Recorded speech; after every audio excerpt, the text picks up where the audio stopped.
अस्सलामुअलैकुम guys, welcome back to another video of twins every. आज की वीडियो का टॉपिक ये है कि कुछ ऐसे टिप्स बताने लगा हूँ, कुछ ऐसे सीक्रेट टिप्स बताने लगा हूँ कि आपके बर्ड बहुत ज़्यादा अच्छी ब्रीड करेंगे।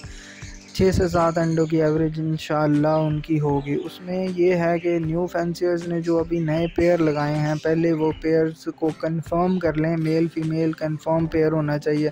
अगर मेल मेल का पेयर लगा हुआ है या फीमेल फीमेल का पेयर लगा हुआ है तो कभी भी ब्रीड आ ही नहीं सकती। तो लोग जो हैं समझते हैं कि साथ साथ बर्ड बैठ रहा है तो जो है ना एक पेयर है तो हमें ब्रीड अच्छी आ जाएगी, पूरा साल जो है वो अपना ज़ाया इसी तरीके से कर लेते हैं। सबसे पहला पॉइंट, अपना पेयर कंफर्म कर लें।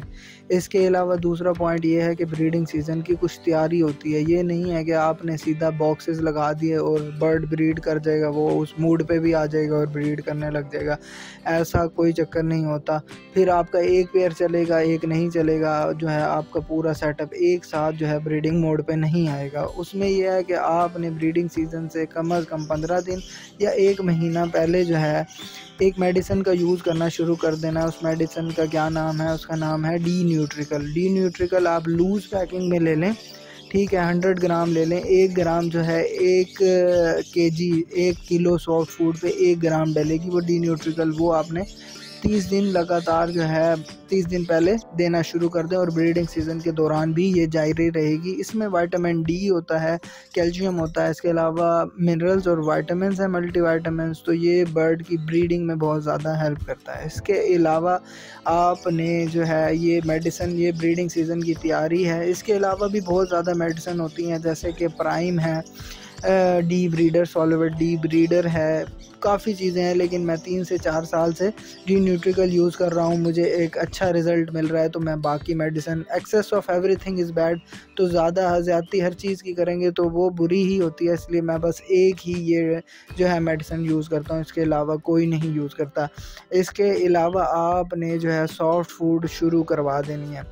ये ब्रीडिंग सीज़न की तैयारी में शामिल है। सॉफ्ट फूड आपने शुरू करवा देनी है। हफ्ते के दिनों में डिवाइड कर लें उनको, 7 दिनों में कुछ दिन गैप दे दें और कुछ दिन जो है आप भीगी हुई दालें दें, कुछ दिन आप ग्रीन फूड दे दें, कुछ दिन आप सिट्टा जो भुट्टा होता है, नरम छल्ली होती है, वो दे दें।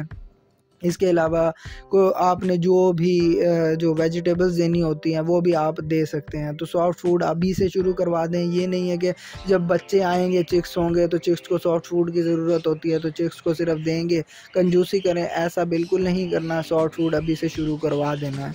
इसके अलावा आपको एक टिप देना चाह रहा हूँ, वो ये है कि एक मेडिसिन मिलती है जिसका नाम है इम्यूनोटोन प्लस। इम्यूनोटोन प्लस में विटामिन ई है और सेलेनियम है। ये आपने ब्रीडिंग सीज़न से बॉक्स लगाने से 7 दिन पहले ये शुरू करवा देना है बर्ड को। बाकी मेडिसिन आप स्टॉप करवा दें। सिर्फ ये थोड़ी जो है हैवी डोज होती है। 2 ml जो है 1 लीटर पानी में आपने ऐड करनी है। 2 ml 1 लीटर पानी में ऐड करके जो है सिर्फ एडल्ट पेयर्स को दें। इससे ये है कि बर्ड्स के फैदर्स में शाइनिंग आती है विटामिन ई की वजह से। और सेलेनियम जो है वो एक ऐसी मेटल है जिससे फर्टिलिटी इंक्रीज़ होती है। तो आपके जो नए पेयर हैं जो इनफर्टाइल एग्स कर सकते हैं पहले क्लच में, वो इंशाल्लाह इनफर्टाइल एग्स भी नहीं करेंगे और आपका जो है सीज़न का टाइम बहुत ज़्यादा बचेगा और आपको इंशाल्लाह ब्रीड भी अच्छी आएगी। इसके अलावा आपने जब पेयरिंग कर देनी है तो अपने बर्ड्स को ज़्यादा डिस्टर्ब ना करें, बार बार उनको ना देखें कि वो साथ साथ मिल के बैठ रहे हैं, जोड़ा लगा है कि नहीं लगा। आप उनको थोड़ा सा टाइम देंगे। कुछ बर्ड्स होते हैं वो 2 मिनट में भी पेयर हो सकता है और कुछ बर्ड्स ऐसे होते हैं जो हफ्ता 1 महीना भी ले जाते हैं। तो आपने थोड़ा सा सब्र से काम लेना है। इसलिए यही कहा जाता है कि ब्रीडिंग सीज़न की तैयारी उससे पहले शुरू हो जाती है 1 महीने। तो अब आप तैयारी करें। इसके अलावा आपने बॉक्सेस को रेडी रखें, बिल्कुल उनको धो लें, उनको जो है ब्रोमोसेप्ट से वॉश कर लें, धूप लगवा लें अपनी जो है। इसके अलावा नेस्टिंग मटेरियल को बिल्कुल तैयार रखें। इंशाल्लाह ब्रीडिंग सीज़न सबका बहुत अच्छा होगा। इसके साथ